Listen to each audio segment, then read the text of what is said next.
그 말씀을 드렸지만 지금도 느끼셨는지 모르겠지만 방언으로는 한 2줄 얘기하고 통변은 한 15줄 해요. 저도 그 이해가. 어. 근데 이럴 필요가 있느냐고요.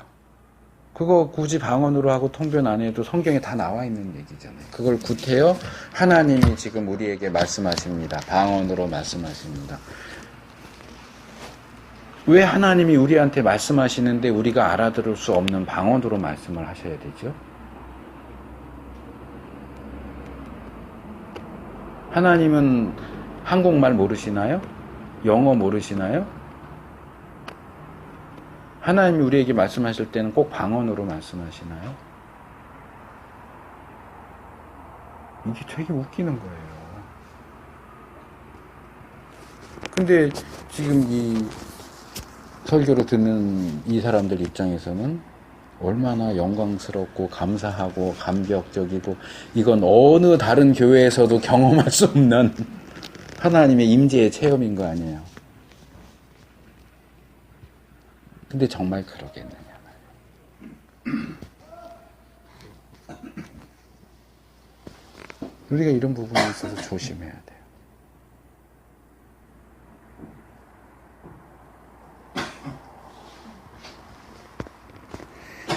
자, 제가 근데 이 방언 얘기 왜 했죠? 처음에 들어갈 때? 뭐 때문에 했죠? 기억나세요?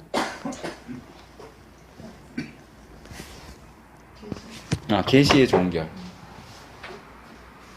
그러니까 이런 사람들은 이거 지금 적어야 돼. 그리고 그 책 적고 이제 왜 미국의 그 유명한 이런 은사주의자 예언 사역한다고 하는 사람들은 그런 예언의 말씀이 기도 가운데 이렇게 들려지면 그 적으라고 그래요. 빌 해몬인가 하는 사람인데 예언 사역하는 걸로 유명한 사람. 적고 날마다 읽고 외워라. 그러니까 성경하고 똑같은 거예요. 성경의 권위랑 똑같이 보는 거예요. 근데 아니에요. 신학적으로 틀렸어요. 그러면 요한계시록 이후로는 하나님이 더 이상 말씀하시지 않느냐? 말씀하시죠. 그러나 요한계시록에서 성경이 종결됐기 때문에 그래서 이제 제가 그걸 다른 식으로 이렇게 표현을 하는 거예요.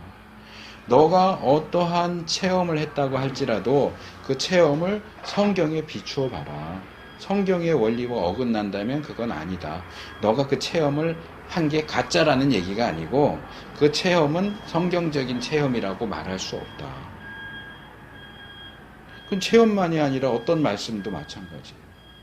누가 어떤 대단한 말씀을 해도 지금 여기서처럼 그 유명한 조용기 목사님이 설교하는 중에 성령님이 임하셔서 방언으로 말하게 하시고 통변하게 하셨다 할지라도 그것이 과연 성경적인 원리에 맞느냐.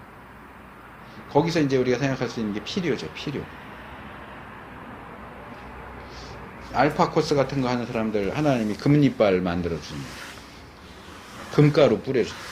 그럼 하나님이 지금 우리 가운데 역사하시는데 구태여 금리빨을 만들어 주셔야 하는 필요가 있냐 말이에요.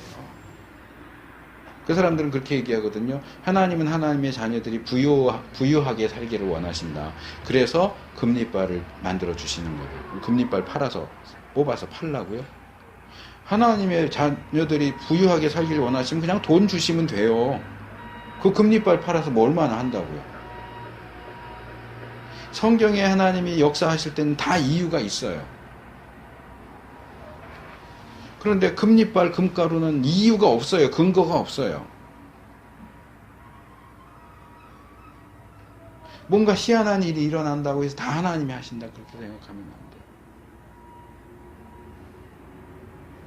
그러니까 창세기부터 요한계시록까지 하나님의 말씀을 차분히 배우고 성경이 과연 우리에게 뭘 이야기하는가, 무엇을 교훈하는가, 그 원리를 분명하게 깨달아 알고 이 시대에 일어나는 그런 모든 일들을 성경적인 원리에 의해서 분별하는 게 필요한 거예요. 어느 유명한 목사가 뭐라고 그랬다, 어느 교회에서는 그런 걸 하던데, 세계 교회가 그런데, 아니요, 그게 중요한 게 아니에요. 말씀의 원리가 가장 중요해요. 하나님의 말씀 위에 서는 거예요. 그래서 제가 이제 개인적으로 받은 말씀이 요한복음 8장 32절. 진리를 알지니 진리가 너희를 자유케 하리라. 그래서 저희 교회가 이름이 진리와 자유의 교회예요.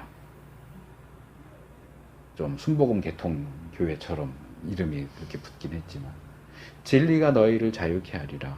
그걸 뒤집으면 비진리는 우리를 억압하고 구속해요. 진리를 모르면 자유할 수가 없어요. 비진리가 더 자유로운 것처럼 보이지만 진리만이 우리를 자유롭게 해요. 이 자유와 관련해서 신약엔 두 개가 나와요. 하나는 진리가 우리를 자유케 하고, 진리의 영이 성령께서 우리를 자유케 하세요. 제가 전에 말씀드렸던 것 같은데, 이 사람이 중국 사람인 것 같아요. 이름이 우찌우라는 사람이 있어요. 우찌우. 이 사람이 만화로 된, 아까 제가 김수경 씨 그 만화 묵상책 얘기한 것처럼 그런 비슷한 종류로 좀 더 이렇게 얇은 책 2권을 낸 게 있는데, 거기 하나 이런 게 있어요. 남자아이 하나가 청소년 정도 되는데, 그림에서는 그 감옥 철망 있잖아요. 철망만 이렇게 보여요. 철망을 붙들고 나 내보내줘 막 이제 그러는 장면이 나와요. 하나님 나를 왜 이렇게 이 안에다 집어넣고 구속하냐고 막 하는데, 이게 이제 줌아웃, 줌인, 줌아웃 아세요? 네. 카메라 기능 이렇게 가까이 줌인 이렇게 더 크게 보이게 하고, 이렇게 멀리 그냥 줌아웃, 이렇게 쭉 줌아웃 하는데, 처음 그림에서 볼 때는 마치 얘가 착살이 버리는 건가? 얘가 여기 서갖고 손으로 창살을 붙잡고 나 내보내줘 이렇게 하고 있는 그림인데, 네. 줌아웃을 해서 보니까 얘를 보면 우리는 이렇게 창살이 있고 얘가 여기 갇혀있는 걸로 이제 생각을 할 수 있는데, 줌아웃을 해보니까 여기 창살이 있고 얘가 이 바깥에 있는 거예요. 여기 들여보니까. 이건 아주 괜찮은 발상의 전환이에요. 어쨌든 창살이 있잖아요. 내가 있는 곳과 내가 갈 수 없는 곳이 있어요. 그러니까 우린 이걸 볼 때 이걸 떠올리죠. 여기 좁은데 날 가둬놓고 바깥 세상으로 못 나가게 해. 이걸 생각을 했는데 보니까 이거야. 여기 하나님이 우리에게 자유를 주셔서 얼마든지 돌아다니게 하게 하셨는데, 굳이 이 죄악의 구렁텅이로 들어가겠다고 왜 날 여기 못 들어가게 하냐고 그러고 있는 것이 우리의 모습이라는 거예요.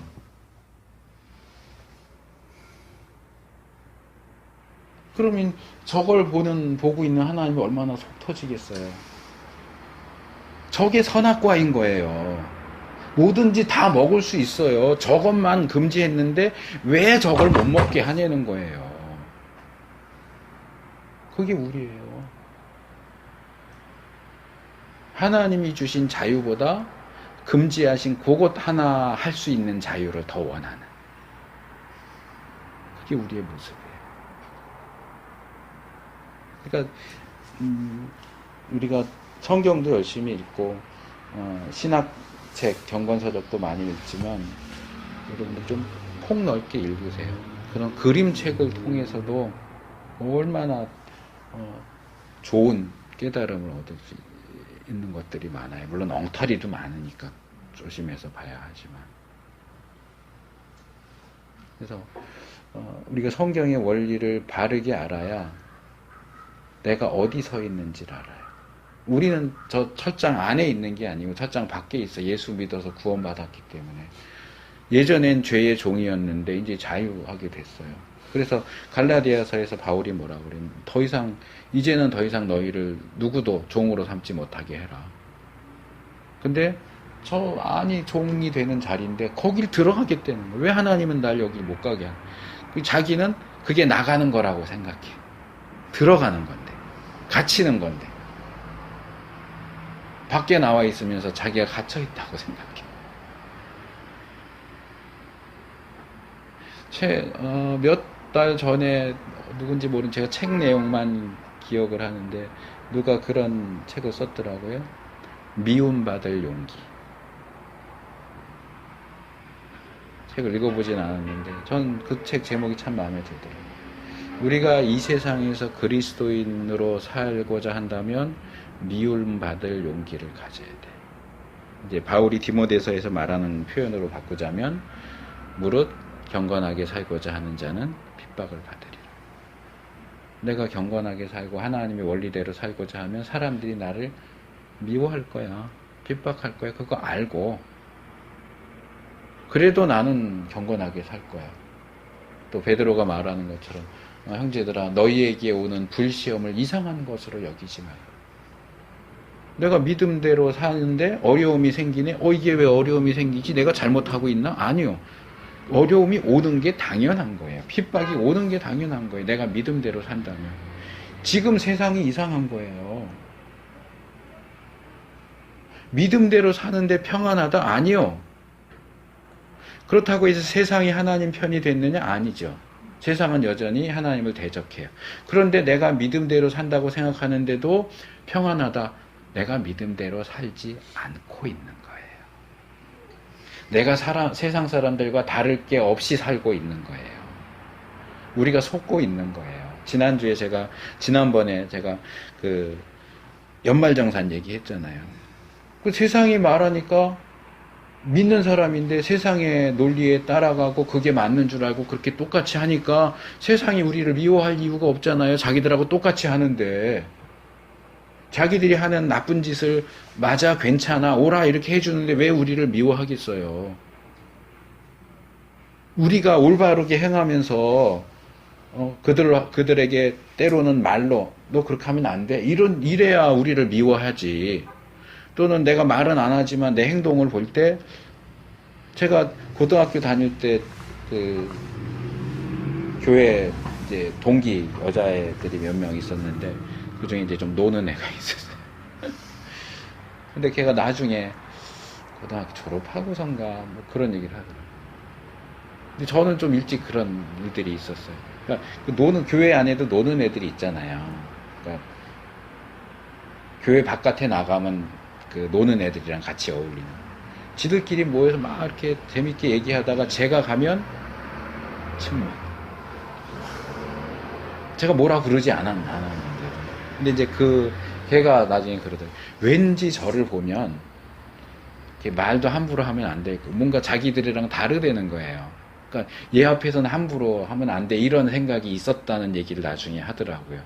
이게 뭐 제 자랑 같은데 어쨌든 그리스도인이 이 세상에 존재한다는 것은 꼭 말로 너 틀렸어 이렇게 안 해도 존재하는 것 자체만으로도 왠지 세상 사람들이 뭐 괜히 음담패설하고 막 뭐 사기 칠 계획하고 이렇게 있는데 믿는 사람이 오면 야 잠깐 있어 쟤 지나가고서 얘기해 이런 존재가 돼야 하는데 교회 다니다는 애가 와갖고 음담패설도 더 하고 야 그건 이렇게 해야 더 잘 속여 이러고 하면 얘를 미워할 이유가 뭐 있어요? 왕따 시킬 이유가 뭐 있어요? 똑같은데 때로는 자기들보다 더 하는데 그러니까 교회가 그리스도인이 이 불신 세상을 살면서도 핍박이 없는 거예요. 평안해요. 우리가 잘해서 평안한 게 아니에요. 그들하고 다르지 않기 때문에 평안한 거예요. 세상은 자기들과 다르면 절대로 가만두지 않아요. 그래서 거룩하게 산다라고 하는 것을 다르게 말하면 제가 예전에 거의 한 15년, 20년 전쯤에 잠깐 유초등부를 한 1년 정도 했었던 적이 있는데 그때 이제 유초등부 수련회 여름 성경학교 뭐 이런 거 할 때 그때 파이디온 성교회인가 거기서 나온 찬양 중에 그런 제목의 찬양이 있었어요. 노래는 기억이 안 나는 제목은 제가 기억하고 있어요. 다르게 살아요. 그러니까 애들 수준에 맞춰서 그리스도인답게 산다는 게 뭐냐, 거룩하게 사는 게 뭐냐를 표현한 건데 저는 그게 정말 딱 들어맞는다고 생각해요. 그리스도인은 비그리스도인과 다르게 사는 사람이에요. 우리가 다르게 살면 그들은 우리를 좋아하지 않아요. 우리가 다르게 살지 않으니까 같이 어울리고 괜찮다고 해주는 거예요.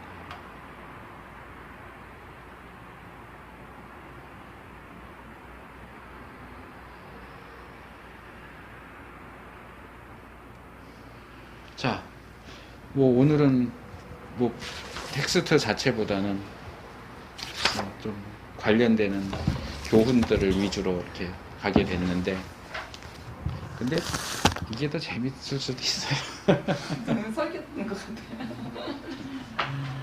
뭐 혹시 더 질문하실 거 있으세요? 이제 아브라함 관련된 것하고 나머지 부분하고 이삭 관련 부분. 여기서 규제에서는요. 예. 아브라함과 그러니까 여인들의 부림에 대해서 아브라함의 기도, 그다음에 이삭의 기도, 그다음에 하여튼 세 족장의 야곱, 기도라고 예, 있잖아요. 예. 야곱. 예. 근데 그 사실은 기도가 아닌 거네요, 교수님. 반응들이 부림에 대한 남편들의 반응은 기도가 아니라 거기에 대한 기도와 관련된 태도죠. 그러니까 이삭만 기도를 했죠. 아브라함도 기도했다는 내용이 없고 야곱은 기도 안 하고 화를 오히려 내죠. 그러니까 기도한 케이스는 이삭의 케이스지만 그걸 주제로 삼아서, 그걸 안경으로 삼아서 볼 수 있다.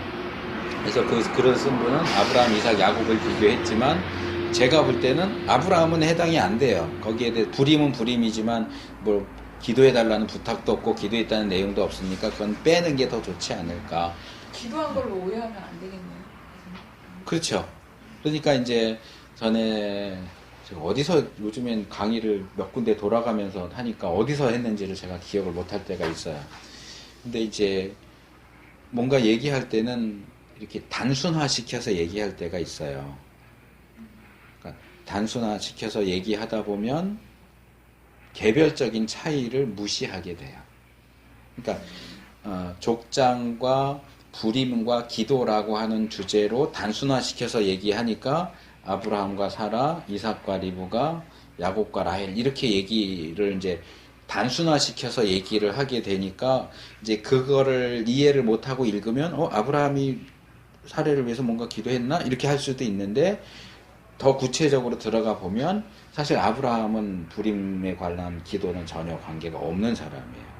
야곱은 기도를 안 했죠. 근데 화내는 게 기도하지 않고 오히려 화를 내는 게 나오니까 이삭과 야곱은 비교해서 얘기할 수는 있어요. 그러니까 제가 이제 사사기나 열왕기 볼 때 그 부분을 제가 바른목회 아카데미에서 그 얘기를 했지만 그 나선형 하강 곡선으로 설명을 해요. 그러니까 시간이 흐를수록 그 지파들의 이야기도 그렇고 사사들의 이야기도 그렇고 왕들의 이야기도 그렇고 이렇게 나선을 이루면서 그러나 밑으로 수준이 점점 떨어져요. 갈수록 좋아지는 게 아니고 갈수록 나빠져요. 그 사사기 1장에 나오는 지파들의 정복에 대한 기록도 보면 처음에 승리하는데 쫓아내지 못했다 이러다가 마지막에 보면 쫓겨났다 이렇게 나와요. 이게 좀 잘하기도 하고 못하기도 하고 우리 신앙생활이 이래요. 올라갈 때가 있고 내려갈 때 항상 올라가지는 않아요. 올라가다가 이제 우리는 이렇게 나선형 상승곡선이죠. 이게 각도의 차이는 있어요. 어떤 사람은 좀 이렇게 쭉쭉 올라가는가 하면 어떤 사람은 올라가는지 아닌지 모르게 가고 근데 이렇게 직선이 아니고 다 이렇게 나선형. 근데 그 이스라엘과 유다의 왕들도 그래요. 근데 보면 중간에 나오는 히스기야나 끝에 나오는 요시야 같은 경우는 하강이 아니거든요. 그러니까 구체적으로 들어가면 하강이 아닌 케이스가 있지만 전체적으로 단순화시켜서 볼 때는 하강, 나선형 하강 곡선이다 이렇게 표현을 해요. 근데 이제 누가 히스기야는 안 그런데 요시야는 안 그런데 이게 무슨 하강이야? 그러면 사실은 하강이 아닌 게 맞지만 전체적인 흐름에서는 하강이에요. 그러니까 이 나선형 하강 곡선이다라고 할 때는 단순화시켜서 얘기한 거고 이렇게 히스기야, 요시야를 따로 볼 때는 보다 구체적으로 들어가서 얘기하는 거예요. 그러니까 구체적으로 들어갈 때는 예외적인 상황들이 나올 수 있어요. 그러니까 그림에 대한 기도라고 할 때 아브라함, 이삭, 야곱 이렇게 얘기하면서 비교하는 것이 불가능하진 않지만 이것처럼 구체적으로 들어가면 또 이제 얘기가 조금 달라지죠. 그러니까 이것은 단순화시켜서 하는 얘기예요. 그러니까 이렇게 단순화시켜서 얘기할 때는 이게 그냥 단순화시켜서 전체적인 그림을 그리는구나 이렇게 읽으셔야지 아브라함이 기도했대. 그러니까 아무리 성경 찾아봐도 안 나와요 그런 거. 그러니까 그런 구체적인 상황과 단순화시킨 상황 그걸 이제 구분해서 보시는 것이 필요합니다. 그러니까 법칙과 예외하고 같아요. 뭐 예외 없는 원칙은 없다 그러지만 원칙이 많은 거잖아요. 예외는 소수인 거고 소수를 가지고 원칙을 뒤집을 수는 없어요. 기본 원칙이 다수예요. 대부분 그 원칙에 따라서 하고 그러나 예외적인 상황에 대해서는 또 그렇게 갈 수 있겠죠. 근데 이제 예외적인 상황이 있다고 해서 이 원칙이 틀렸어 이렇게 말할 수는 없겠죠. 그러니까 우리가 전체적인 그림, 숲을 보는 것과 나무를 보는 것 둘 다 훈련하는 게 필요해요. 그러니까 나무만 보면 숲이 안 보이고 숲만 보면 나무가 안 보여요. 뭐 다 소나무야. 그런데 그 중에 하나 잣나무가 있을 수 있어요. 그렇죠? 근데 다 소나무야. 여기 잣나무 하나가 있는데 어떻게 다 소나무야? 이렇게 말할 수 있겠죠. 그러니까 전체와 부분 그런 것들을 구분해서 보는 훈련도 필요합니다. 예. 그럼 오늘 여기까지 하겠습니다.